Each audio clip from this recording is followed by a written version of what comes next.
Here at 2006 Lariat, or King Ranch actually. You can see it has a dent right here. And then right there, we're gonna take off the tail light to get some access in there, try to push it out. And the worst part is this one right here, which is pretty bad.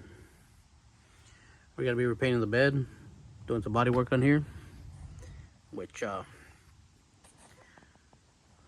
probably go ahead and videotape most of everything, but not everything, of course, just time wise.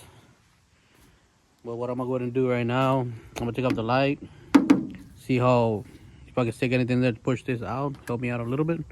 I was gonna grind it off, grind the paint off, and then weld some tabs here so I can pull them out. Same right here. Being that I don't think I think there's access to here, but I just gotta see, make sure that I'm able to get it. And then of course, nothing major, little things here and there, scratches that I gotta fix. Another dent right here.